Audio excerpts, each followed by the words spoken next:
Year എന്ന് പറയുന്ന ടോപ്പിക്കാണ്. ഇത്രയും കഴിഞ്ഞ ക്ലാസ് നമ്മൾ പറഞ്ഞത് ഐ ഡൊണേഷൻ എന്ന് പറയുന്ന ആ ഒരു ഇതായിരുന്നു പറഞ്ഞ് അവസാനിപ്പിച്ചതിന് ശേഷം എക്സാം വന്നു. എക്സാം എന്ന് പറയാൻ പാടില്ല, ഒരു ഇവാലുവേഷൻ ആണ്. അത് നിങ്ങൾ മിക്കവാറും കുട്ടികളും നന്നായി എഴുതി എന്ന് തന്നെയാണ് ഞാൻ പ്രതീക്ഷിക്കുന്നത്. സ്റ്റാൻഡേർഡ് എല്ലാവരും തന്നെ ആൻസർ പേപ്പേഴ്സ് സബ്മിറ്റ് ചെയ്തിട്ടുണ്ടായിരുന്നു. ചിലർ ചെയ്തിട്ടുമില്ല. നിങ്ങളുടെ ക്ലാസ് ടീച്ചറുമായിട്ട് സംസാരിച്ചിട്ട് അത് ഇതാണ് ചെയ്യേണ്ടത് എന്നുള്ളതിനെ കുറിച്ചാണ് ആലോചിച്ചുകൊണ്ടിരിക്കുകയാണ്. ചില കുട്ടികൾ ആൻസർ ഷീറ്റ് നോട്ട്ബുക്ക് സബ്മിറ്റ് ചെയ്യാത്തവരുണ്ട്. എന്നാലും മെജോറിറ്റി ഭൂരിഭാഗം കുട്ടികളും അത് സബ്മിറ്റ് ചെയ്തിട്ടുണ്ട് എന്നുള്ളതാണ്. വളരെ സന്തോഷം. കുട്ടികൾ പഠിക്കുന്നുണ്ട് എന്ന് തന്നെയാണ് എൻ്റെ പ്രതീക്ഷ. എല്ലാവരും പഠിക്കുന്നില്ലേ? പഠിത്തം ഉഷാറായി മുന്നോട്ട് പോകുന്നില്ലേ?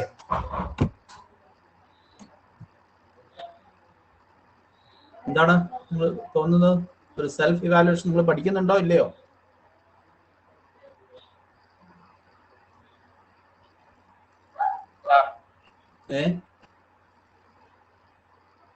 പഠിക്കുന്നുണ്ട് എന്ന് തന്നെയാണ് എൻ്റെ വിശ്വാസം. ഉണ്ടാവണം എന്ന് കരുതുന്നു. നമ്മൾ ഇയർ എന്നുള്ള ടോപ്പിക്കിലേക്ക് കിടക്കണം. ഐ പോലെയല്ല, ഇയർ എന്നുള്ളത് അല്പം കൂടി ഒരു കോംപ്ലിക്കേറ്റഡ് ആയിട്ടുള്ള ഒരു ഏരിയ ആണ്. അപ്പോൾ നിങ്ങൾ ആദ്യമായിട്ട് നമ്മൾ നോട്ട് ഞാൻ ഈ പറയുന്ന ക്ലാസ്സിന്റെ നമ്മളിപ്പോൾ ഇവിടെ എടുക്കുന്ന ക്ലാസ്സുകളുടെ വീഡിയോ ക്ലാസ് നമ്മൾ ഒരു ടീച്ച്മെന്റ് ലിങ്ക് ആയിട്ട് നിങ്ങൾക്ക് ക്ലാസ്സിന് ശേഷം ഷെയർ ചെയ്യും. അതുകൊണ്ട് തന്നെ നിങ്ങൾക്ക് അതൊന്നുകൂടി കണ്ടിട്ട് പ്രധാനപ്പെട്ട ഭാഗങ്ങൾ ഞാൻ പറയുന്നത് കേട്ടിട്ട് നിങ്ങൾക്ക് നോട്ട് എഴുതാവുന്നതാണ്. നോട്ട് ഇനി മുതൽ നിങ്ങൾ സ്വന്തമായിട്ട് എഴുതണം. നോട്ട് എന്നുള്ള പേരിൽ ഞാനിവിടെ പറയും, പക്ഷെ അത് കേട്ടിട്ട് നിങ്ങൾ പ്രധാനപ്പെട്ട ഇമ്പോർട്ടൻറ്റ് പോയിന്റ്സ് നിങ്ങൾ നോട്ടായിട്ട് എഴുതണം എന്നുള്ളതാണ്. ഓക്കെ ആണല്ലോ അല്ലേ? 10ാം ക്ലാസ് എത്തിയില്ലേ? ഇനി നിങ്ങൾ സ്വയം നോട്ട് എഴുതി തുടങ്ങേണ്ട സമയം ആയിട്ടുണ്ട്. നിങ്ങൾ ഇയർ എന്നുള്ള ടോപ്പിക്കിൽ ആദ്യം തന്നെ നിങ്ങൾ ആ ഇയർ എന്നുള്ള ഇതിന്റെ ഡയഗ്രാം വരയ്ക്കുക. ഫിഗർ 2.8 നിങ്ങൾ നോട്ട്ബുക്കിലേക്ക് വരയ്ക്കുക. Structure of the year. അതിനുശേഷം അതിന്റെ പാർട്സ് ഒക്കെ ഒന്ന് ലേബൽ ചെയ്യാൻ 3 പാർട്സ് ആയിട്ടാണ് ഹ്യൂമൻ ഇയറിനെ ഡിവൈഡ് ചെയ്തിട്ടുള്ളത്. External, middle and internal year. അങ്ങനെ വളരെ പ്രധാനപ്പെട്ട 3 ഭാഗങ്ങളാണ് അവിടെ ഉള്ളത്. പേര് സൂചിപ്പിക്കുന്നത് പോലെ തന്നെ എക്സ്റ്റേണൽ ഇയറിന്റെ പുറത്തെ ഭാഗമാണ്. നമുക്കൊരു തെറ്റിദ്ധാരണ പലപ്പോഴും ഉണ്ട്. എക്സ്റ്റേണൽ ഇയർ എന്ന് പറഞ്ഞാൽ നമ്മുടെ പുറമെ കാണുന്ന ചെവിക്കുട അല്ലെങ്കിൽ പിന്ന ആണ് എന്നുള്ളൊരു ധാരണ നമുക്കുണ്ട്. പക്ഷെ അത് ശരിക്കും പറഞ്ഞാൽ അത്ര ശരിയായൊരു കൺസെപ്റ്റ് അല്ല. കാരണം പുറമേയുള്ള പിന്ന മാത്രമല്ല നമ്മുടെ എക്സ്റ്റേണൽ ഇയർ എന്ന് പറയുന്നത്. അതിൻ്റെ ഉള്ളിലേക്കുള്ള ആ കുഴലും അതിൻ്റെ അസോസിയേറ്റഡ് ആയിട്ടുള്ള കുറച്ച് ഭാഗങ്ങളൊക്കെ ചേർന്നിട്ടാണ് എക്സ്റ്റേണൽ ഇയർ. അതായത് ടിംപാനം വരെ നിങ്ങളുടെ ചെവിക്കുട അഥവാ പിന്നയിൽ നിന്ന് സ്റ്റാർട്ട് ചെയ്യുന്ന ഉള്ളിലേക്ക് പോകുന്ന ഒരു കുഴലുണ്ട്, ഒരു ട്യൂബ് ഉണ്ട്. അതിനെയാണ് നമ്മൾ ഓഡിറ്ററി കനാൽ എന്ന് പറയുന്നത്. ഈ ഓഡിറ്ററി കനാലിന്റെ അങ്ങേ അറ്റത്ത് വളരെ ചെറിയൊരു പാട പോലുള്ള നേർത്ത വളരെ സോഫ്റ്റ് ആയിട്ടുള്ള ഒരു ലെയർ ഉണ്ട്. അതിനെയാണ് നമ്മൾ ടിംപാനം അല്ലെങ്കിൽ ഇയർ ഡ്രം എന്ന് പറയുന്നത്. ഈ ഇയർ ഡ്രം വരെയുള്ള ഭാഗത്തെയാണ് നമ്മൾ എന്ത് വിളിക്കുക? എക്സ്റ്റേണൽ ഇയർ എന്ന് വിളിക്കുക. അതിനുശേഷം നിങ്ങൾ ആ ഡയഗ്രാം ഫിഗർ 2.8 നിങ്ങളുടെ ടെക്സ്റ്റ് ബുക്ക് പേജ് നമ്പർ 30-ൽ 30ാമത്തെ പേജിലെ ഫിഗർ 2.8 നിങ്ങളുടെ മുന്നിൽ ടെക്സ്റ്റ് ബുക്ക് ഉണ്ടെങ്കിൽ നിങ്ങൾക്ക് കാണാം. അതിൽ മിഡിൽ ഇയർ എന്നൊരു ഭാഗമുണ്ട്. മിഡിൽ ഇയർ ആണ് യഥാർത്ഥത്തിൽ 3 ബോൺസ് ചേർന്ന ഒരു ഭാഗം. 3 ബോൺസ് ആണ് നമ്മുടെ ബോഡിയിലെ തന്നെ ഏറ്റവും ചെറിയ 3 ബോൺസ് ആണ് അവിടെ ഉള്ളത്. അതിൽ ആദ്യത്തെ ബോണ്ടിനെ നമ്മൾ മാലിയസ് എന്ന് പറയും. ലെഫ്റ്റ് സൈഡിൽ നിന്നാണ് സ്റ്റാർട്ട് ചെയ്യുന്നത്. ടിംപാനത്തോട് ടച്ച് ചെയ്തിരിക്കുന്ന ഭാഗമാണ് മാലിയസ് എന്ന് പറയുന്ന ബോൺ. നടുവിലുള്ള ബോൺ ഇൻകസ്. ഏറ്റവും റൈറ്റ് സൈഡിൽ ഇന്റേണൽ ഇയറിനോട് ചേർന്നിരിക്കുന്ന ബോണിനെ നമ്മൾ സ്റ്റേപ്പിസ് എന്നാണ് പറയുന്നത്. Malleus, incus and stapes. There are 3 bones in the middle ear. ഈ 3 ബോൺസിനെയും ചേർത്ത് ഒരുമിച്ച് നമ്മൾ ഓസിക്കിൾസ് എന്ന വാക്കുകൊണ്ടാണ് സൂചിപ്പിക്കുക. അപ്പൊ ഇയർ ഓസിക്കിൾസ് എന്ന് നിങ്ങൾ എക്സാമിനേഷൻ ക്വസ്റ്റ്യൻ പേപ്പറിൽ കണ്ടു കഴിഞ്ഞാൽ പേടിക്കേണ്ട ആവശ്യമില്ല. അത് ഇയറിലെ ഈ 3 ബോണുകളെ കുറിച്ചാണ് പറയുന്നത്. Year ossicles. ഓക്കെ ആണല്ലോ? ഈ കൺസെപ്റ്റ് ക്ലിയർ ആയില്ലേ? ഇവിടെ വരെയുള്ള പാർട്സ് മനസ്സിലായില്ലേ? ഓക്കെ അല്ലേ? അപ്പോ ഇനി ഇന്റേണൽ ഇയർ ആണ്. ഇന്റേണൽ ഇയറിൽ 2-3 ഭാഗങ്ങളുണ്ട്. കോക്ലിയ എന്ന് പറയുന്ന ഭാഗമുണ്ട്. വെസ്റ്റിബ്യുലാർ അപ്പാരറ്റസ് എന്ന് പറയുന്ന ഭാഗമുണ്ട്. അതുപോലെ നമ്മുടെ ബോഡി ബാലൻസിനെയൊക്കെ തീരുമാനിക്കുന്ന പല പാർട്സുകളുണ്ട്. അപ്പോൾ അത് ഇന്റേണൽ ഇയർ. ഇന്റേണൽ ഇയറിന് ഹിയറിംഗ് മാത്രമല്ല ഒരു ഫംഗ്ഷൻ ആയിട്ടുള്ള നമ്മുടെ ബോഡി ബാലൻസിനെ കൂടി ഇന്റേണൽ ഇയർ കൺട്രോൾ ചെയ്യുന്നുണ്ട്. ഇയറിന്റെ കൂടുതൽ ഭാഗങ്ങൾ പഠിക്കും. ഈ ചിത്രം ഈ പിക്ചർ വരച്ച് നിങ്ങൾ ഡയഗ്രാം വരച്ചിട്ട് ലേബൽ ചെയ്യുക. അപ്പൊ ഇനി ഓരോ ഭാഗത്തെ കുറിച്ച് നമ്മൾ വിശദമായിട്ട് പറയുകയാണ്. അടുത്തതാണ് എക്സ്റ്റേണൽ ഇയർ. അടുത്ത പേജ് നമ്പർ 31 പോവാം. അവിടെ നിങ്ങൾക്ക് ആദ്യം തന്നെ എക്സ്റ്റേണൽ ഇയറിന്റെ ഡയഗ്രാം കാണാം. അത് നോട്ട്ബുക്കിലേക്ക് ഒന്ന് ബ്രീഫായിട്ട് വരച്ചാൽ മതി. ഞാൻ ഈ വരയ്ക്കാൻ പറയുന്നത് പലരും ഭയങ്കര ആർട്ടിസ്റ്റിക് ഡ്രോയിങ് ആയിട്ട് തെറ്റിദ്ധരിച്ച പോലെ എനിക്ക് തോന്നുന്നുണ്ട്. നിങ്ങൾക്ക് കഴിയുന്നത് പോലെ വരച്ചാൽ മതി. പക്ഷെ ഡയഗ്രവും അതിന്റെ പാർട്സ് നമ്മൾ അറിഞ്ഞിരിക്കാൻ വേണ്ടിയാണ് നമ്മൾ വരയ്ക്കാൻ വേണ്ടി പറയുന്നത്. എനിക്ക് അല്ലാതെ പരീക്ഷയ്ക്ക് ഡയഗ്രാം വരയ്ക്കുക എന്ന് പറഞ്ഞിട്ടൊരു ക്വസ്റ്റ്യൻ ചോദിക്കില്ല. എക്സാമിനേഷൻ ക്വസ്റ്റ്യൻ പേപ്പറിൽ തന്നെ ഡയഗ്രാം തരും. എന്നിട്ട് നിങ്ങളോട് ലേബൽ ചെയ്യാനോ, ലേബൽ ചെയ്ത ഓൾറെഡി ലേബൽ ചെയ്ത പാർട്സിന്റെ ഫങ്ഷൻസ് എഴുതാനോ അങ്ങനെയൊക്കെ ആയിരിക്കും ഉണ്ടാവുക. അപ്പൊ ഇനി നമുക്ക് നോക്കാം. ഇനി എക്സ്റ്റേണൽ ഇയറിന്റെ ഫസ്റ്റ് ഭാഗമാണ് പിന്ന എന്ന് പറയുന്നത്. പിന്ന എന്ന് പറയുന്നത് നമ്മൾ അറിയാം, നമ്മുടെ ചെവിന്റെ പുറത്തുള്ള ഭാഗം. നമ്മൾ ചെവി എന്ന് പറയുന്നത് നമ്മൾ മാസ്ക് ഒക്കെ തൂക്കിയിടാനും, സ്ത്രീകളാണെങ്കിൽ കമ്മൽ അണിയാനും, പുരുഷന്മാരും ഇപ്പൊ കമ്മലൊക്കെ അണിയുന്നുണ്ട്. അങ്ങനെ പല ആവശ്യങ്ങൾക്ക് വേണ്ടി നമ്മൾ ഉപയോഗിക്കുന്നത് നമ്മുടെ പാവം പിന്നെയാണ്. അല്ലെ, ട്രോളൊക്കെ ഇറങ്ങുന്നുണ്ടല്ലോ. നമ്മൾ ചെവിക്ക് ആവശ്യമുള്ള കുറേ ഭാരങ്ങളൊക്കെ കൊടുത്തിരിക്കും. ചെവി കമ്മലിടാനും, എന്താണ് കണ്ണടേന്റെ കാല് താങ്ങി വെക്കാനും ഒക്കെ നമ്മൾ ഉപയോഗിച്ചിരുന്നു. അപ്പൊ മാസ്കിന്റെ വള്ളി കൂടി വലിച്ചിടാൻ വേണ്ടി നമ്മൾ പിന്നെയാണ് യൂസ് ചെയ്യുന്നത്. അപ്പൊ പാവം പിന്നെ അങ്ങനെ വീണ്ടും അത് എന്താണ് ദുരിതങ്ങൾ ഏറ്റുവാങ്ങിക്കൊണ്ട് മുന്നോട്ട് പോവുകയാണ്. അപ്പൊ ഈ ചെവിക്കുട അല്ലെങ്കിൽ പിന്ന എന്ന് പറയുന്നത് അതിന്റെ സ്ട്രക്ചർ കൊണ്ട് തന്നെ സൗണ്ടിനെ ശരിക്കും റീഡയറക്ട് ചെയ്തിട്ട് ഓഡിറ്ററി കനാലിലേക്ക് കൃത്യമായി സൗണ്ടിനെ കടത്തി വിടാൻ പറ്റിയ ഒരു ഷേപ്പാണ് നമ്മുടെ ഹ്യൂമൻ ബീങ്സിനെ കുറിച്ചാണ് സംസാരിക്കുന്നത്. എല്ലാ ഓർഗാനിസംസിനും അതിന്റെ ലൈഫ് സ്റ്റൈൽ അനുസരിച്ചുള്ള അതിന്റെ സ്ട്രക്ചർ മാറി മാറിയിരിക്കും. ഓക്കെ, അപ്പൊ ചില ഓർഗാനിസംസിന് അവരുടെ പിന്നെ ഏത് ഡയറക്ഷനിലേക്ക് തിരിക്കാൻ കഴിയും. For example cats and dogs അല്ലെ, അവർക്ക് ചെവി ഏത് സ്ഥലത്തേക്കും തിരിച്ച് അവരുടെ ചെവിക്കൂടെ വട്ടം പിടിക്കാൻ കഴിയും. അപ്പൊ ഏത് മൈന്യൂട്ട് സൗണ്ട്സിനെയും അവർക്ക് റിസീവ് ചെയ്യാൻ കഴിയും എന്നുള്ളതാണ്. മനുഷ്യന് അത്രയും ഉള്ള കഴിവില്ല. നമുക്ക് പല ഡയറക്ഷനിലേക്ക് പിന്നെ നമുക്ക് തിരിക്കാൻ കഴിയില്ല. എങ്കിലും മനുഷ്യന്റെ ഹിയറിംഗ് എന്ന് പറയുന്നത് മോശമല്ലാത്ത ഒരു ഹിയറിംഗ് കപ്പാസിറ്റി ഉള്ള ഓർഗാനിസമാണ് ഹ്യൂമൻ ബീങ്സ് എന്നാണെങ്കിൽ പറയാം. ഇതില് പിന്നെ നമുക്ക് നോക്കാം. പിന്നെ carry sound waves to the auditory canal and it's made up of specially designed structure called cartilage. നമ്മൾ കേട്ടിട്ടുണ്ടാവും, കാർട്ടിലേജ് എന്ന് പറയുന്ന സെമി ബോൺ കൊണ്ടാണ് പിന്നെ ഉണ്ടാക്കിയിരിക്കുന്നത്. ഞാൻ സെമി ബോൺ എന്ന വാക്ക് ഉപയോഗിക്കാൻ കാരണം അത് പൂർണ്ണമായും ബോൺ അല്ല, എന്നാൽ ബോണിന്റെ കുറെ ക്യാരക്ടറിസ്റ്റിക്സ് ഉണ്ടതാണ്. തനി ബോൺ അല്ല അത്. കാരണം പ്യൂർ ബോൺ എന്ന് പറയുന്നത് വളരെ സ്ട്രോങ് ആയിരിക്കും. പക്ഷെ നമ്മൾ ചെവി കൂടെ പിടിച്ച് നോക്കിയാൽ അറിയാം അത്ര സ്ട്രോങ് അല്ല. എന്നാൽ നമ്മുടെ സ്കിന്നിനേക്കാളും മറ്റ് ഫ്ലഷിനേക്കാളൊക്കെ സ്ട്രോങ്ങറാണ്, മസിൽസിനേക്കാളൊക്കെ സ്ട്രോങ്ങറാണ്. അപ്പോൾ മസിലും അല്ല ബോണും അല്ലാത്തതിന്റെ മിഡിൽ നിൽക്കുന്ന ഒരു സ്ട്രക്ചറാണ് കാർട്ടിലേജ് എന്നാണ് പറയുന്നത്. മൂക്കും നമ്മുടെ നോസിന്റെ പാലം, മൂക്കിന്റെ രണ്ട് സൈഡും കാർട്ടിലേജ് കൊണ്ടാണ് ഉണ്ടാക്കിയിരിക്കുന്നത്. മൂക്കും അല്ലെങ്കിൽ നിങ്ങളുടെ നോസ് ബ്രിഡ്ജും ചെവിക്കുടയും പിന്നെയൊക്കെയാണ് കൂടുതൽ ഈ കാർട്ടിലേജ് കൊണ്ട് ഉണ്ടാക്കിയ ഓർഗൻ നമ്മുടെ ബോഡിയിലുള്ളത്. ഒരു പ്രത്യേകത എന്ന് പറഞ്ഞാൽ നമ്മുടെ സ്കിന്ന് തുളയ്ക്കുന്നത് പോലെ അല്ലെങ്കിൽ നമ്മുടെ ബോഡിയിലെ മസിൽസ് പിയേഴ്സ് ചെയ്യുന്ന തുളയ്ക്കുന്നത് പോലെ അധികം വേദനയോ ഇൻഫെക്ഷനോ ഒന്നും ഈ കാർട്ടിലേജ് തുളച്ചാൽ ഉണ്ടാവില്ല. അതുകൊണ്ടാണ് സ്ത്രീകളും പല സ്ഥലങ്ങളിലും ലോകത്തിന്റെ പല ഭാഗങ്ങളിലൊക്കെ ആഭരണങ്ങൾ അണിയാൻ വേണ്ടി മൂക്കും കാതും ഒക്കെ തുളയ്ക്കുന്നത്. അത് അത്ര പെയിൻഫുള്ളും അല്ല, അത്ര ഇൻഫെക്ഷൻ ആവുകയുമില്ല. അതുകൊണ്ടാണ്. അതേസമയം നമ്മൾ മറ്റ് ബോഡി പാർട്സ് ഒന്നും അതുപോലെയല്ല, വളരെ സോഫ്റ്റ് ആണ്. കൂടുതൽ ഇൻഫെക്ഷൻ വരാനുള്ള സാധ്യതയുണ്ട്. ചെവിക്ക് കുടയ്ക്ക് അങ്ങനെ ഒരു പ്രശ്നം ഉണ്ട്. അടുത്തത് ഓഡിറ്ററി കനാൽ. നമ്മുടെ പിന്നെ കഴിഞ്ഞാൽ ഉള്ളിലേക്ക് പോണ ഡയഗ്രത്തിൽ മാർക്ക് ചെയ്തിട്ടുണ്ട്. ഫിഗർ 2.9 നോക്കിയാൽ നിങ്ങൾക്ക് കാണാം. കൃത്യമായി ഉള്ളിലേക്ക് പോകുന്ന ഒരു കുഴലാണ്. അതൊരു ലോങ് ട്യൂബാണ്. അതിനിടയിൽ ഒരു ബെൻഡും ഉണ്ട്. നേരെ സ്ട്രൈറ്റ് ട്യൂബ് അല്ല, അത് ചെറിയൊരു വളവുണ്ട്, ഒരു ബെൻഡ് അതിനുണ്ട്. ഈ ഓഡിറ്ററി കനാലിലൂടെ സൗണ്ട് ട്രാവൽ ചെയ്ത് ടിംപാനം എന്ന് പറയുന്ന ഡയഫ്രത്തിൽ എത്തിച്ചേരും. എന്താണ് ഓഡിറ്ററി കനാലിന്റെ ഫംഗ്ഷൻ? എന്താണ്? It carry sound waves to the tympanum. ഞാൻ ഓൾറെഡി പറഞ്ഞു. അതിനുള്ളിൽ സ്മോൾ ഹെയർസ് ഉണ്ടാവും, ചെറിയ രോമങ്ങൾ ഉണ്ടാവും. അതുപോലെ ഒരു മെഴുകു പോലുള്ള ഒരു സബ്സ്റ്റൻസ് ഉണ്ടാവും. നമ്മൾ വാക്സ് എന്നാണ് പറയുന്നത്, ഇയർ വാക്സ്. നമ്മൾ ചെവിയിൽ ഉണ്ടാവുന്ന ഒരു മെഴുക്, ചെവിക്കായം എന്നൊക്കെ പല വാക്കുകളിൽ നമ്മൾ മലയാളികൾ വിളിക്കുന്ന ആ ഇയർ വാക്സ്.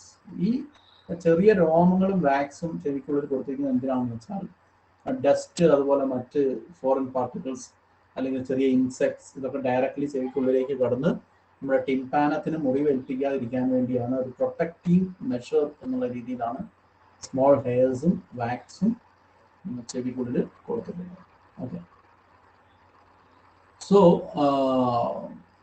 അപ്പോൾ അതാണ് അതിൻ്റെ മെയിൻ കാരണം. ഒന്ന്, അതിൻ്റെ ഫംഗ്ഷൻ മനസ്സിലാക്കുക, അത് സൗണ്ട് വേവ്സിനെ ടിംപാനത്തിലേക്ക് ക്യാരി ചെയ്യും. രണ്ട്, സ്മോൾ ഹെയർസും വാക്സും ചെവിക്കുള്ളിലേക്ക് ഫോറിൻ പാർട്ടിക്കിൾസ് കടക്കുന്നത് ബ്ലോക്ക് ചെയ്യുകയും ചെയ്യും. ഓഡിറ്ററി കനാലിന് അങ്ങനെ ഒരു എന്താണ് പറയുക, ഒരു ജേം പ്രൊട്ടക്ഷൻ ഫംഗ്ഷൻ കൂടി ഉണ്ട്. അടുത്ത ടിംപാനം, ഒരു വളരെ തിൻ ആയിട്ടുള്ള സർക്കുലർ റൗണ്ട് ഷേപ്പ് മെംബ്രെയിൻ ആണ്, ഒരു ചെറിയൊരു സിംഗിൾ ലെയർ ആണ്.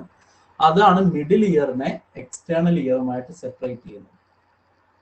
അതിനൊരു പ്രത്യേക കഴിവുണ്ട്, സൗണ്ട് വന്ന് അതിൽ വീണ്ടും കഴിയുമ്പോൾ അതിന് വൈബ്രേറ്റ് ചെയ്യാൻ കഴിയും. സോ ഹിയറിംഗ് എന്ന് പറയുന്ന പ്രോസസ്സ് ശരിക്കും സ്റ്റാർട്ട് ചെയ്യുന്നത് ടിംപാനത്തിൽ വെച്ചിട്ടാണ്. അതുവരെ സൗണ്ട് വേവ്സ് ഇങ്ങനെ ഡയറക്റ്റ് പോവുകയുള്ളൂ. ടിംപാനത്തിൽ സൗണ്ട് വന്ന് വീണ് കഴിയുമ്പോൾ അത് കൃത്യമായിട്ട് വൈബ്രേറ്റ് ചെയ്യും. It will vibrate. സൗണ്ട് വേവ്സിന്റെ ഇന്റൻസിറ്റിക്ക് അനുസരിച്ച് വൈബ്രേഷൻ റേഞ്ചിന് മാറ്റം വരും. ഹൈ ഇന്റൻസിറ്റി സൗണ്ടാണ് വന്ന് വീഴുന്നതെങ്കിൽ കൂടുതൽ വൈബ്രേറ്റ് ചെയ്യും. അപ്പം നമുക്കതൊരു ലൗഡർ വോയിസ് ആയിട്ട് തോന്നും. ഇനി വളരെ കുറഞ്ഞ ഫ്രീക്വൻസിയിലാണ് സൗണ്ട് വന്ന് വീഴുന്നതെങ്കിൽ അത് വളരെ കുറച്ച് മാത്രമേ വൈബ്രേറ്റ് ചെയ്യുകയുള്ളൂ. And we feel it as a very low pitched voice, വളരെ താഴ്ന്ന സ്വരത്തിലുള്ള സൗണ്ടായിട്ട് നമുക്ക് തോന്നും. അപ്പോൾ ഇതിൽ നിന്ന് നിങ്ങൾക്ക് നോട്ട് എഴുതാൻ കഴിയും എന്ന് തന്നെ ഞാൻ വിചാരിക്കുന്ന. ഡയഗ്രം വരയ്ക്കുക, അതിൻ്റെ പാർട്സ് ലേബൽ ചെയ്യുക, പ്രധാനപ്പെട്ട പോയിന്റ്സ് നോട്ടിലേക്ക് എഴുതുക. ഇനി നമ്മൾ ഡയറക്റ്റ്ലി മിഡിൽ ഇയറിലേക്കാണ് പോകുന്നത്. ഈ പേജ് നമ്പർ ഇതിൽ തന്നെ 31 തന്നെ രണ്ടാമത്തെ ഏരിയയാണ് മിഡിൽ ഇയർ എന്നറിയപ്പെടുന്ന ആ ഭാഗം. മധ്യകർണം എന്നൊക്കെ നമ്മൾ മലയാളത്തിൽ പറയും. ചെവിയുടെ സ്ട്രക്ചറിന്റെ സെൻട്രൽ പാർട്ടാണ്. അതുപോലെ തന്നെ നമ്മുടെ ചെവിയിൽ വളരെ ഇമ്പോർട്ടൻ്റ് ആയിട്ടുള്ള ഒരു ഫംഗ്ഷൻ നിർവഹിക്കുന്ന ഒരു ഭാഗം കൂടിയാണ്. കാരണം ഇവിടെ വരുന്ന മിഡിൽ ഇയറിന് വരുന്ന ചെറിയ തകരാറുകൾ കൊണ്ട് പലർക്കും ഹിയറിംഗ് ഇഷ്യൂസ് ഉണ്ടാവാറുണ്ട്. അതുപോലെ തന്നെ മിഡിൽ ഇയറിന് ഇൻഫെക്ഷൻ ഉണ്ടാവാനുള്ള സാധ്യതയുണ്ട്. കാരണം middle year directly it is connected with the throat region. നമ്മുടെ തൊണ്ടയുമായിട്ട് മിഡിൽ ഇയറിനൊരു കണക്ഷനും കൂടിയുണ്ട്. അതിനെക്കുറിച്ച് പിന്നീട് പറയും. ട്യൂബ് ഈ മിഡിൽ ഇയറിൽ നിന്ന് നമ്മുടെ ത്രോട്ട് റീജിയനിലേക്ക് അല്ലെങ്കിൽ ഫാരിഞ്ചിയൽ റീജിയൻ, ഫാരിങ്സ് എന്ന് പറയുന്ന ഭാഗത്തേക്ക് പോകുന്നുണ്ട് എന്നുള്ളതാണ്. അപ്പോൾ അതിൻ്റെയും ഡയഗ്രാം നിങ്ങൾ ബ്രീഫായിട്ട് ആ ബോണിന്റെ സ്ട്രക്ചർ ഷേപ്പ് മാത്രം ഒന്ന് ജസ്റ്റ് ഒന്ന് വരച്ച് വെച്ചാൽ മതി. Figure 2.10 on page number 31. ഇതിൽ മിഡിൽ ഇയറിൽ 3 ബോൺസ് ആണുള്ളത് എന്ന് ഞാൻ ഓൾറെഡി നിങ്ങളോട് പറഞ്ഞു കഴിഞ്ഞു. Malleus, incus and stapes. അതിൽ ഈ സ്റ്റേപ്പിസിന്റെ ഷേപ്പ് നിങ്ങൾ നോക്കിയാൽ കാണാം. ഈ കുതിരപ്പുറത്തിരിക്കുന്ന ഹോഴ്സ് റൈഡർ അയാൾ കാലുറപ്പിക്കാൻ വേണ്ടി വയ്ക്കുന്ന ആ ഒരു സ്ട്രക്ചർ നിങ്ങൾ കണ്ടിട്ടുണ്ടോ? ഒരു സാധാരണഗതിയിൽ അത് തോല് കൊണ്ടുണ്ടാക്കിയ, ലെതർ കൊണ്ടുണ്ടാക്കിയ ഒരു സ്ട്രക്ചറാണ്. കണ്ടിട്ടുണ്ടോ അത്? കുതിരയെ റൈഡ് ചെയ്യുന്ന ആ കുതിരയെ റൈഡ് ചെയ്യുന്ന ആളുകൾ രണ്ട് ഭാഗത്തും അവരുടെ കാലൊന്ന് ചവിട്ടി ഉറപ്പിക്കാൻ വേണ്ടി ഇതുപോലൊരു സാധനം ഹാങ് ചെയ്തിട്ടുണ്ട്. അതിനാണ് സ്റ്റേപ്സ് എന്നാണ് അതിനെ പറയുക, സ്റ്റെപ്പിസ് എന്നാണ് അതിനെ പറയുക. ആ പേരിൽ നിന്നാണ് ഇവിടെ ഈ ബോണിന് ഈ പേര് വരാൻ കാരണം. കാരണം കുതിരപ്പുറത്തിരിക്കുന്ന ആളുകൾ കാലുറപ്പിക്കുന്ന ആ സ്റ്റേപ്പിസിന്റെ ഷേപ്പ് ഉള്ളത് കൊണ്ടാണ് ഈ ബോണിനെ സ്റ്റേപ്പിസ് എന്ന് വിളിക്കാൻ കാരണം. തേർഡ് ബോൺ ഞാൻ പറഞ്ഞത് ലെഫ്റ്റിൽ നിന്ന് മൂന്നാമത്തെ ബോണിന്റെ കാര്യമാണ് പറഞ്ഞത്. Malleus, incus and stapes. So stapes is said to be the smallest bone in the body. നമ്മുടെ ശരീരത്തിലെ ഹ്യൂമൻ ബോഡിയിലെ ഏറ്റവും ചെറിയ ബോൺ സ്റ്റേപ്പിസ് ആണ്. അതായത് മിഡിൽ ഇയറിലുള്ള മൂന്നാമത്തെ ബോൺ ആയിട്ടുള്ള സ്റ്റേപ്പിസ് ആണ് നമ്മുടെ ഹ്യൂമൻ ബോഡിയിലെ തന്നെ ഏറ്റവും ചെറിയ ഒരു ബോൺ എന്ന് വേണമെങ്കിൽ നമുക്ക് പറയാം. അപ്പോൾ ക്വിസ് മത്സരത്തിനും എൻട്രൻസ് എക്സാമിനൊക്കെ വളരെ റിപ്പീറ്റഡ് ആയിട്ട് ചോദിക്കുന്ന ഒരു ക്വസ്റ്റൻ ആണ്.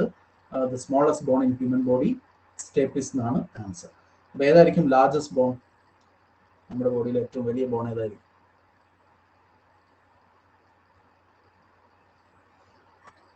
ആർക്കെങ്കിലും പറയാൻ? തൊടയിലാണ്. Very good. തൈ ബോൺ ആണ്. ഫീമർ എന്നാണ് അതിന്റെ സയന്റിഫിക് നെയിം. FEMUR, femur. തുടയല് അല്ലെങ്കിൽ തൈ ബോൺ എന്ന് പറയുന്ന ബോൺ ആണ് ഏറ്റവും ലാർജസ്റ്റ് സിംഗിൾ ബോൺ കേട്ടോ. നമ്മൾ സിംഗിൾ ബോണുകളെയാണ് ശരിക്കും പരിഗണിക്കുന്നത്. മറ്റേ കോമ്പൗണ്ട് ആയിട്ടുള്ള കമ്പൈൻഡ് ആയിട്ടുള്ള ബോണുകൾ കുറേ ഉണ്ട്. പക്ഷെ ഒരൊറ്റ എല്ല് ഏറ്റവും വലുപ്പം കൂടിയത് തൈ ബോൺ ആണ്. ഏറ്റവും വലുപ്പം കുറഞ്ഞത് ചെവിക്കുള്ളിലെ സ്റ്റേപ്പിസ് എന്ന് പറയുന്ന ബോണാണ്. ഈ ഭാഗം വ്യക്തമായിട്ടുണ്ടെന്ന് വിചാരിക്കുന്നു. ഇനി നമ്മൾ നമ്മുടെ ചെവിന്റെ സ്ട്രക്ചറിലേക്ക് വന്നു കഴിഞ്ഞാൽ നമുക്ക് ഓൾറെഡി അറിയാം, ഈ നമ്മുടെ പിന്ന സൗണ്ടിനെ ഡയറക്റ്റ് ചെയ്ത് വിടുന്നു. അത് ഓഡിറ്ററി കനാലിലൂടെ സൗണ്ട് ചെയ്ത് ടിംപാനത്തിലെത്തുന്നു. ടിംപാനം വൈബ്രേഷൻ സ്റ്റാർട്ട് ചെയ്യുന്നു. ടിംപാനം വൈബ്രേഷൻ സ്റ്റാർട്ട് ചെയ്യുന്ന സമയത്ത് ആ വൈബ്രേഷൻ മാലിയസ് എന്ന് പറയുന്ന ബോണിലേക്ക് ട്രാൻസ്ഫർ ആവും. മാലിയസും വൈബ്രേറ്റ് ചെയ്യാൻ പറ്റും. മാലിയസ് വൈബ്രേറ്റ് ചെയ്യുമ്പോൾ ഓട്ടോമാറ്റിക്കലി പരസ്പരം ടച്ച് ചെയ്തിരിക്കുകയാണ് ഇൻകസ് വൈബ്രേറ്റ് ചെയ്യാൻ തുടങ്ങും. ഇൻകസ് വൈബ്രേറ്റ് ചെയ്താൽ തീർച്ചയായിട്ടും സ്റ്റേപ്പിസും വൈബ്രേറ്റ് ചെയ്യും. 3 ബോൺസും വൈബ്രേറ്റ് ചെയ്യും. പക്ഷെ അതിന്റെ ഷേപ്പിന്റെ പ്രത്യേകതകൾ കൊണ്ട് വൈബ്രേഷനെ അവിടെ വെച്ച് മാഗ്നിഫൈ ചെയ്യാനുള്ള എബിലിറ്റി മിഡിൽ ഇയറിന് ഉണ്ട്. അതായത് വളരെ കുറഞ്ഞ സൗണ്ടാണ് ടിംപാനത്തിൽ വന്ന് വീഴുന്നതെങ്കിൽ പോലും ആ സൗണ്ട് ഇന്റൻസിറ്റി കൂട്ടാനുള്ള കഴിവ് മിഡിൽ ഇയറിലെ ഈ ബോൺസിനുണ്ട്. ഈ ബോൺസിനെ 3നെയും ഒരുമിച്ച് ചേർത്ത് പറയുന്ന പേരാണ് ഇയർ ഓസിക്കിൾസ്. അത് ആ ടെക്സ്റ്റ് പേജ് നമ്പർ 31 എഴുതിയിട്ടുണ്ട്. ഇയർ ഓസിക്കിൾസ് എന്ന് കേൾക്കുമ്പോൾ നമ്മൾ പഠിച്ചിട്ടില്ലല്ലോ എന്ന് തോന്നരുത്.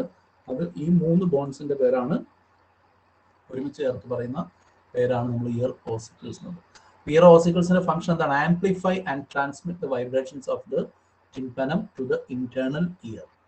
2 ഫംഗ്ഷൻസ്. ഒന്ന് ആംപ്ലിഫിക്കേഷൻ. ആംപ്ലിഫിക്കേഷൻ എന്ന് പറഞ്ഞാൽ എന്താണ്? ഇന്റൻസിറ്റി ഇൻക്രീസ് ചെയ്യുക. എത്രയാണോ സൗണ്ട് ടിംപാനത്തിലുള്ളത് അതിലും എത്രയോ ടൈംസ് ഹയർ ആയിട്ടുള്ള സൗണ്ട് ആക്കി അതിനെ മാറ്റാനുള്ള കഴിവ് മിഡിൽ ഇയറിന് ഉണ്ട്. Year ossicles. മിഡിൽ ഇയറിലെ 3 ബോൺസിനെയാണ് നമ്മൾ ഇയർ ഓസിക്കിൾസ് എന്ന് പറയാം. വെറുതെ അവർ സൗണ്ടിനെ മാഗ്നിഫൈ ചെയ്യുക മാത്രമല്ല, അതിനെ നേരിട്ട് ഇന്റേണൽ ഇയറിലേക്ക് കൺവേർട്ട് ചെയ്യുകയും ചെയ്യാറുണ്ട്. അപ്പൊ അതില് നിങ്ങളുടെ ടെക്സ്റ്റ് ബുക്കിൽ ഇല്ല, പക്ഷെ വളരെ ഇൻട്രസ്റ്റിംഗ് ആയിട്ടുള്ളൊരു എന്താണെന്ന് വെച്ചാൽ, നമ്മൾ പലപ്പോഴും നിങ്ങൾ സ്വന്തം സൗണ്ട് റെക്കോർഡ് ചെയ്ത് കേട്ടിട്ടുണ്ടോ? അപ്പോൾ വാട്സപ്പ് വോയിസ് മെസ്സേജ് ഒക്കെ ആകുമ്പോൾ പലരും നന്നായി കേട്ടിട്ടുണ്ടാവാൻ സാധ്യതയുണ്ട് അല്ലേ? നിങ്ങളുടെ സൗണ്ട് നിങ്ങൾ തന്നെ റെക്കോർഡ് ചെയ്ത് കേട്ടിട്ടുണ്ടോ എപ്പോഴെങ്കിലും? യെസ്, നമ്മളെല്ലാവരും കേൾക്കുന്നതാണ് അല്ലേ? വാട്സപ്പ് വോയിസ് മെസ്സേജ് കൊടുക്കുമ്പോൾ നമ്മൾ അയച്ച മെസ്സേജ് നമ്മൾ ചിലപ്പോൾ ഒന്നുകൂടി ഒന്ന് പ്ലേ ചെയ്യുന്നു. അപ്പൊ നിങ്ങൾ വേറെ ഏതോ ഒരു സൗണ്ടാണ് കേൾക്കുക, ശരിയല്ലേ? അല്ലെ? നമ്മുടെ സ്വന്തം സൗണ്ട് ആയിട്ട് നമ്മൾ വിചാരിക്കുന്ന ആ വോയിസ് അല്ല നമ്മുടെ സൗണ്ട് ആയിട്ട് മറ്റുള്ളവർ കേൾക്കുന്നത്. നമുക്ക് ചിലപ്പോൾ നമ്മുടെ സൗണ്ട് യേശുദാസിന്റെ ശബ്ദം പോലെയൊക്കെ തോന്നിയേക്കാം, അല്ലെങ്കിൽ മനോഹരമായ ആരാ പറയുമ്പോൾ നല്ല ബാസ് ഒക്കെ ഉള്ള, എനിക്ക് നമ്മുടെ ഗോപിനാഥ് മുതുകാടിന്റെ ഒക്കെ ശബ്ദം എനിക്ക് ഭയങ്കര ഇഷ്ടമാണ്. നമ്മുടെ മജീഷ്യൻ, അദ്ദേഹം നല്ലൊരു മോട്ടിവേഷണൽ സ്പീക്കറും കൂടിയാണ്. അദ്ദേഹത്തിൻ്റെയൊക്കെ സൗണ്ട്, അദ്ദേഹം പ്രസന്റ് ചെയ്യുന്ന രീതിയൊക്കെ വളരെ രസമാണ്. അപ്പൊ അതേപോലെയുള്ള ശബ്ദമൊക്കെയാണ് നല്ല മനോഹരമായ ശബ്ദം. അല്ലെങ്കിൽ മമ്മൂട്ടിയുടെ ശബ്ദം വളരെ നല്ല ശബ്ദമാണ്. അമിതാഭ് ബച്ചൻ വളരെ നല്ല ശബ്ദമുള്ള ഒരാളാണ്. അപ്പൊ ഇവരുടെയൊക്കെ ശബ്ദം പോലെ ചിലപ്പോൾ നമുക്ക് നമ്മുടെ ശബ്ദം തന്നെ ചിലപ്പോൾ തോന്നിയേക്കാം, പക്ഷേ മറ്റുള്ളവർ കേൾക്കുന്നത് വേറെ ഏതോ ശബ്ദത്തിലാണ്. അപ്പൊ ചിലപ്പോൾ വോയിസ് മെസ്സേജ് ഒക്കെ പ്ലേ ചെയ്യുമ്പോഴാണ് നമുക്ക് മനസ്സിലാവുക, അയ്യോ ഇതായിരുന്നു എൻ്റെ ശബ്ദം. അതിന് കാരണം എന്താണ്? എന്തുകൊണ്ടാണ് ഈ ഡിഫറൻസ് നമുക്ക് വരാൻ കാരണം? ആർക്കെങ്കിലും പറയാൻ പറ്റുമോ? അതിന് ഈ മിഡിൽ ഇയറുമായിട്ടൊരു ബന്ധമുണ്ട്. അതാണ് എൻ്റെ പേര്. തൊണ്ടേന്നാണോ ശബ്ദം വരുന്നത്? തൊണ്ടേന്നാണല്ലോ ശബ്ദം വരുന്നത്. അപ്പൊ ഞാൻ ഓൾറെഡി പറഞ്ഞു, തൊണ്ട ഒരു കണക്ഷൻ ഉണ്ട് അല്ലേ? ശരിയല്ലേ? അപ്പൊ വേറൊരാൾ സംസാരിച്ചിട്ട് നമ്മൾ കേൾക്കുന്ന ശബ്ദം നമ്മുടെ പിന്നയിലൂടെ വന്ന് എന്താ പറയുക, ഓഡിറ്ററി കനാലിലൂടെ വന്ന് ടിംപാനം വൈബ്രേറ്റ് ചെയ്ത് ഓസിക്കിൾസ് വൈബ്രേറ്റ് ചെയ്ത് ഇന്റേണൽ ഇയറിലേക്ക് പോയി അവിടെ വെച്ചിട്ടാണ് നമ്മൾ ബ്രെയിനിന്റെ ഹെൽപ്പോട് കൂടി ആ സൗണ്ട് കേൾക്കുന്നത്. അത് ക്ലിയർ ആണ്, അങ്ങനെയാണ് സൗണ്ട് വരേണ്ടത്. പക്ഷേ നമ്മൾ സ്വയം സംസാരിക്കുമ്പോൾ നമ്മുടെ ത്രോട്ടിലെ വോയിസ് അല്ലെങ്കിൽ വോക്കൽ കോഡ്സ് എന്ന് പറയുന്ന ഭാഗമാണ് സൗണ്ട് ഉണ്ടാക്കുന്നത്. ആ സൗണ്ട് നമ്മൾ കേൾക്കുന്നത് ഡയറക്റ്റ് ആയിട്ട് മിഡിൽ ഇയറിൽ കൂടെയാണ്. നമ്മുടെ ശബ്ദം എക്സ്റ്റേണൽ ഇയറിലേക്ക് പോയിട്ടല്ല നമ്മൾ കേൾക്കുന്നത്. നമ്മൾ സംസാരിക്കുമ്പോൾ നമ്മുടെ ശബ്ദം നമ്മൾ കേൾക്കുക മിഡിൽ ഇയറിൽ കൂടെയാണ്. അപ്പൊ അതിന്റെ ഫ്രീക്വൻസിയിൽ വ്യത്യാസം വരും. ഓക്കെ. പക്ഷെ നമ്മൾ നമ്മുടെ വോയിസ് റെക്കോർഡ് ചെയ്തതിനു ശേഷം കേൾക്കുമ്പോൾ വേറൊരാളുടെ ശബ്ദം നമ്മൾ എങ്ങനെ കേൾക്കുന്നു അതേപോലെ തന്നെയാണ് കേൾക്കുന്നത്. അപ്പോൾ അതാണ് റിയൽ സൗണ്ട് എന്ന് പറയുന്നത്. നമ്മുടെ സൗണ്ട് പുറത്തേക്ക് സൗണ്ട് ചെയ്യുന്നത് നമ്മൾ നമ്മുടെ വോയിസ് മെസ്സേജിൽ കേൾക്കുന്ന സൗണ്ട് പോലെയാണ്. പക്ഷെ നമ്മൾ സ്വയം കേൾക്കുന്നത് മിഡിൽ ഇയറിലൂടെ. ആ വ്യത്യാസം കൊണ്ടാണ് യഥാർത്ഥത്തിൽ ഈ ഡിഫറൻസ് ഫീൽ ചെയ്യുന്നത്. പല പാട്ടുകാരും ചിലരൊക്കെ സ്വന്തം ഭയങ്കര വിചാരിക്കും നമ്മൾ ഭയങ്കര പാട്ടുകാരായിരിക്കും. ചിലപ്പോൾ ഇങ്ങനെ റെക്കോർഡ് ചെയ്ത് കേൾക്കുമ്പോഴായിരിക്കും മനസ്സിലാവുക ഇത് വലിയ ഗുണമില്ല എന്നുള്ളത്. അപ്പൊ പലരും പാട്ടൊക്കെ നിർത്തി പോകാറുണ്ട്. വെറുതെ തമാശയായിട്ട് പറഞ്ഞതേ ഉള്ളൂ. ശബ്ദം എന്തായാലും നിങ്ങളുടെ പേഴ്സണാലിറ്റി, നിങ്ങളുടെ വർക്ക്, നിങ്ങളുടെ സ്മാർട്ട്നെസ്, നിങ്ങളുടെ കോൺഫിഡൻസ്, അതാണ് നിങ്ങൾക്ക് വിജയം സമ്മാനിക്കുന്നതെന്ന്. ബാക്കി കാര്യങ്ങളൊക്കെ സെക്കൻഡറി ആണ് അല്ലേ? ശരിയല്ലേ? അല്ലാതെ നമ്മുടെ ശബ്ദമോ നമ്മുടെ അപ്പിയറൻസോ നമ്മുടെ ലുക്കിലോ ഒന്നും അല്ല ഒരു കാര്യമുള്ളൂ. വർക്കിലാണ് കാര്യം. അതോ ഫിലിം കഥാപാത്രം പറയുന്ന പോലെ ലുക്കിലല്ല കാര്യം, വർക്കിലാണ്. കാരണം ഗാന്ധിജി, APJ അബ്ദുൽ കലാം ഇവരുടെയൊക്കെ സൗണ്ട് കേട്ടാൽ വലിയ അട്രാക്റ്റീവ് ശബ്ദമോ അട്രാക്റ്റീവ് ഫിഗർ ഒന്നും അല്ലല്ലോ ഇവരാരും, അല്ലേ? ഗാന്ധിജി അത്ര ഭയങ്കര സുന്ദരനല്ല. APJ അബ്ദുൽ കലാം ഒരു സാധാരണ മനുഷ്യനാണ്. അങ്ങനെ കാഴ്ചയിലോ ശബ്ദം കൊണ്ടോ ഒന്നും വളരെ അട്രാക്റ്റീവ് ആണ്. പക്ഷെ ഇവർ രണ്ടുപേരും മില്യൺസ് ഓഫ് പീപ്പിളിനെ ഇൻസ്പയർ ചെയ്തവരാണ്. 2 great persons India has produced എന്ന് നമുക്ക് വേണമെങ്കിൽ പറയാവുന്ന മഹാന്മാരായ രണ്ടുപേരാണ്. ഇവരെ രണ്ടുപേരേക്കും ആരും ഒരു എതിരഭിപ്രായം ഇല്ലാത്ത, ആർക്കും ഒരു ക്രിറ്റിസിസം പറയാനില്ലാത്ത രണ്ടുപേരാണ്. അത്രയും. അതുപോലെ ആൽബർട്ട് ഐൻസ്റ്റൈൻ. എബ്രഹാം ലിങ്കന്റെ ശബ്ദം വളരെ ബോറായിരുന്നു. ഓക്കെ, എബ്രഹാം ലിങ്കനെ പാർലമെന്റിൽ വെച്ച് എരുമ കരയുന്ന ശബ്ദമായിട്ട് അദ്ദേഹത്തിന്റെ ശബ്ദത്തെ എതിരാളികൾ പലപ്പോഴും കളിയാക്കി പറയുകയായിരുന്നു. പക്ഷെ കളിയാക്കിയ എതിരാളികൾക്കൊക്കെ ചിലപ്പോൾ നല്ല ശബ്ദമുള്ളവരായിരിക്കും, പക്ഷെ അവരെയൊന്നും ആരും ഓർക്കുന്നില്ല. ഓർക്കുന്നത് ഈ മോശം ശബ്ദമുള്ള എരുമയുടെ ശബ്ദം എന്ന് പറഞ്ഞ് ബാക്കിയുള്ളവർ കളിയാക്കി എബ്രഹാം ലിങ്കനെയാണ് ലോകം ഓർക്കുന്നത്. സോ അതിലൊന്നും ഒരു കഥയുമില്ല. നമ്മൾ ആ കോംപ്ലക്സ് ഒക്കെ വലിച്ചു ദൂരെ എറിയും. ഓക്കെ, അങ്ങനെ ആരെങ്കിലും ഒക്കെ ചിന്തിക്കുന്നുണ്ട്, നിങ്ങൾ ഈ പ്രായത്തിൽ നിങ്ങൾ ഈ അപ്പിയറൻസിനെ കുറിച്ചും ലുക്കിനെ കുറിച്ചൊക്കെ ആലോചിച്ച് വിഷമിക്കുന്ന ഒരു സമയമുണ്ട്. പെൺകുട്ടികളാണ് കൂടുതൽ, എന്നാൽ ആൺകുട്ടികളും ആ ഒരു നമ്മൾ അഡോളസെന്റ് ഏജിൽ കൂടെയാണ് കടന്നു പോകുന്നത്. ആ സമയത്ത് നമ്മൾ മനസ്സിലാക്കേണ്ട ഒരു കാര്യം, അതിലൊന്നും ഒരു കഥയുമില്ല. നിങ്ങളുടെ കോൺഫിഡൻസ്, നിങ്ങളുടെ വർക്കിംഗ് എബിലിറ്റി, നിങ്ങളുടെ ഹാർഡ് വർക്ക്, നിങ്ങളുടെ കഴിവുകളാണ് നിങ്ങളെ ഡിഫൈൻ ചെയ്യുന്നത്. അല്ലാതെ ഒരിക്കലും നിങ്ങളുടെ ലുക്സ് അല്ല, നിങ്ങളുടെ അപ്പിയറൻസ് അല്ല, നിങ്ങളുടെ സമ്പത്തല്ല. ഇതൊക്കെ പോകാൻ നിമിഷ നേരം നഷ്ടപ്പെട്ടു പോകാൻ വളരെ എളുപ്പമുള്ള വെറും പുറംപൂച്ചകളാണ് ഇതെല്ലാം. സാധാരണ നമ്മൾ പറയില്ലേ. പക്ഷെ നിങ്ങളുടെ ക്യാരക്ടർ, നിങ്ങളുടെ എഡ്യൂക്കേഷൻ, നിങ്ങളുടെ കഴിവൊക്കെ അവിടെ തന്നെ നിലനിൽക്കും. അതാണ്. പക്ഷെ നമ്മുടെ ലോകം എന്തുകൊണ്ടോ ഈ മീഡിയക്കൊക്കെ വലിയ പ്രാധാന്യം ഉള്ളതുകൊണ്ട് ഈ ലുക്സിനൊക്കെ നമ്മൾ ഭയങ്കര പ്രാധാന്യം. ലുക്സ് വേണ്ടാന്നല്ല കേട്ടോ, കഴിയുന്നത്ര നമ്മളതിനെ മെച്ചപ്പെടുത്തി എടുക്കണം തീർച്ചയായിട്ടും. But you have to be ഞാൻ പറഞ്ഞ ആ കാര്യം കൂടി ചിന്തിക്കണം. നമ്മൾ അതർ സൈഡും കൂടി ആലോചിക്കണം. ലോകത്തെ ഇൻസ്പയർ ചെയ്ത എല്ലാവരും സാധാരണ മനുഷ്യരായിരുന്നു. അവരുടെ കഴിവ് കൊണ്ടാണ്, അല്ലെങ്കിൽ അവരുടെ ആ ഒരു എബിലിറ്റി, അല്ലെങ്കിൽ അവരുടെ ഒരു കോൺസ്റ്റന്റ് ഹാർഡ് വർക്ക് കൊണ്ടാണ് അവർ ഇത്രയും എത്തിച്ചേർന്നത്. ഓക്കെ, അപ്പൊ ഇയർ ഓസിക്കിൾസിന്റെ ഫംഗ്ഷനുകൾ കണ്ടു കഴിഞ്ഞു. ഇനി ഞാൻ പറഞ്ഞിരുന്നു, ഇയർ ഓസിക്കിളിൽ നിന്ന് ഒരു ഭാഗം നേരെ തൊണ്ടയിലേക്ക് ഒരു കണക്ഷൻ ഉണ്ട് എന്ന് പറഞ്ഞിരുന്നു. അതൊരു ട്യൂബാണ്. ആ ട്യൂബിന്റെ പേരാണ് യൂസ്റ്റേഷ്യൻ ട്യൂബ്. താഴെ തന്നെ എഴുതിയിട്ടുണ്ട്. അതായത് മിഡിൽ ഇയറും നമ്മുടെ തൊണ്ട ഭാഗമായിട്ടുള്ള ഫാരിങ്സുമായിട്ട് കണക്ട് ചെയ്യുന്ന ഒരു ഭാഗം. നിങ്ങൾ ചിലപ്പോൾ ശ്രദ്ധിച്ചിട്ടുണ്ടോ, ചെവിയിൽ നിങ്ങൾ മരുന്ന് ഒഴിച്ചു കഴിഞ്ഞാൽ നിങ്ങൾ മൗത്തിൽ ചിലപ്പോൾ അതിന്റെ ടേസ്റ്റ് അറിയും. ആർക്കെങ്കിലും ഫീൽ ചെയ്തിട്ടുണ്ടോ? യെസ്, അതാണ് അതിന്റെ കാരണം. നമുക്ക് എളുപ്പത്തിൽ എക്സ്പ്ലെയിൻ ചെയ്യാൻ പറ്റുന്ന ഒരു എക്സാമ്പിൾ ആണ്. ചെവിയിൽ നിങ്ങൾ എന്തെങ്കിലും ഇൻഫെക്ഷൻ അതൊക്കെ വന്നിട്ട് മരുന്ന് ഒഴിച്ചാൽ ആ മരുന്നിന്റെ ടേസ്റ്റ് നിങ്ങളുടെ വായിൽ വരും. അപ്പോൾ ചിലരെങ്കിലും ചിന്തിച്ചിട്ടുണ്ടാവും, ചെവിയും വായും തമ്മിൽ എന്തൊക്കെയോ കാണാം. ചെവി, വായ, മൂക്ക്, തൊണ്ട, ഈ ഭാഗങ്ങളെല്ലാം കണക്റ്റഡ് ആണ്. ഏതെങ്കിലും ഒന്നിന് വരുന്ന ഇൻഫെക്ഷൻ മറ്റു ഭാഗങ്ങളെ തീർച്ചയായിട്ടും ബാധിക്കും. ഓക്കെ, അതുകൊണ്ടാണ് നിങ്ങൾക്ക് ജലദോഷം വരുമ്പോൾ നിങ്ങൾക്ക് ഭക്ഷണത്തിന് ചിലപ്പോൾ രുചിയില്ലാത്തത്. കാരണം മൂക്കിൽ വരുന്ന ഇൻഫെക്ഷൻ ആണ് ജലദോഷം. മൂക്കും നിങ്ങളുടെ ടങ്ങൊക്കെ ആയിട്ട് കണക്റ്റഡ് ആണ്. അപ്പോൾ ചിലപ്പോൾ നിങ്ങൾക്ക് രുചി തോന്നുന്നില്ല. ശരിയല്ലേ?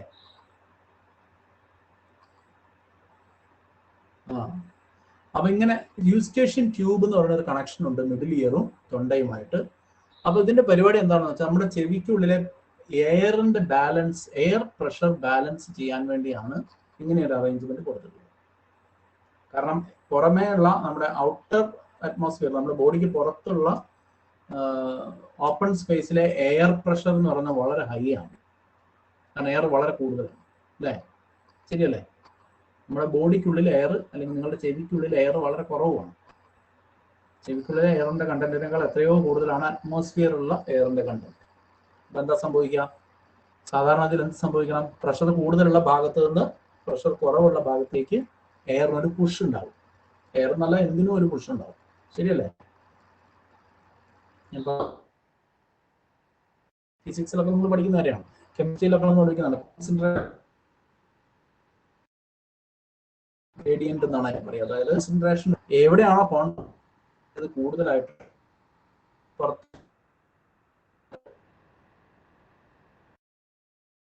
എന്തുണ്ട്, നല്ല ആ പ്രഷറോട് കൂടി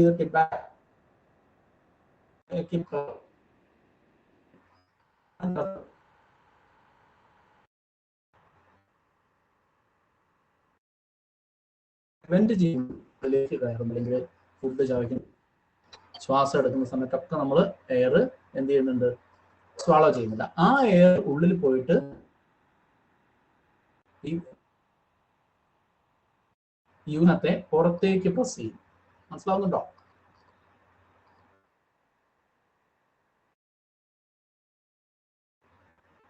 മനസ്സിലാവുന്നുണ്ടോ? ആ, അതായത് നമ്മൾ സ്വാളോ ചെയ്ത് വായിലൂടെ ഉള്ളിലേക്ക് കിടക്കുന്ന എയർ പോയിട്ട് നേരെ ഇവിടെ പോയി ടിംപാനത്തെ പുറത്തേക്ക് പ്രസ് ചെയ്യും.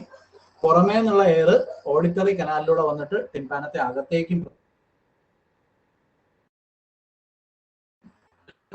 രീതിയിലുള്ള ഒരു പ്രഷർ ആയിരിക്കും. അപ്പൊ ടിംപാനം അതിന്റെ കറക്റ്റ്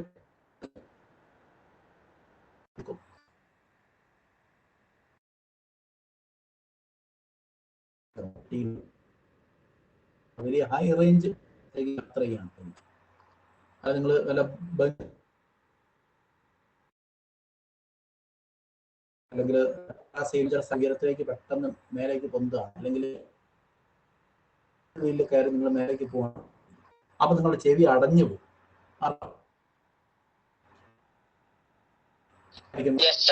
എന്തുകൊണ്ടായി ഇത് വെച്ചിട്ട് പറയാം.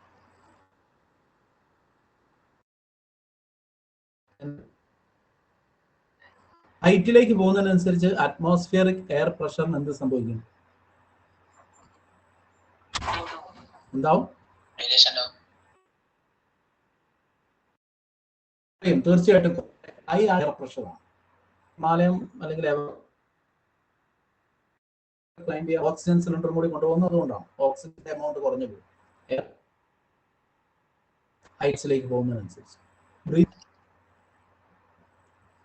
അതുപോലെ തന്നെ ഈ ഫുട്ബോളൊക്കെ കളിക്കാൻ പോകുന്ന ടീമുകൾ, അതുപോലെ ക്രിക്കറ്റ് ഒരു ടീം, സ്റ്റാർസ്, ഇവരെല്ലാം പ്രാക്ടീസ് ചെയ്യുന്നത് വളരെ ഹൈ റേഞ്ച് റീജിയൻ, ഹൈറ്റ് കൂടിയ സ്ഥലമുള്ള പ്രാക്ടീസ് ഗ്രൗണ്ടുകളിലായിരിക്കും ഇവർ പ്രാക്ടീസ് ചെയ്യുക. എന്തിനു വേണ്ടിയാ?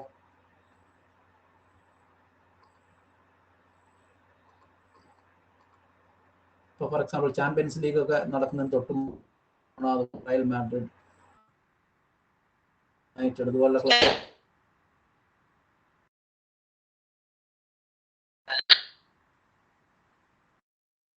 എന്നുള്ള ഓരോ ക്ലബിനും അങ്ങനെയുള്ള സ്ഥലങ്ങളുണ്ട്. അവർ അവിടെ പോയി പ്രാക്ടീസ് ചെയ്യും. കാരണം ലോ കളിച്ചു കഴിഞ്ഞാൽ കാരണം ബെറ്റർ ആവും.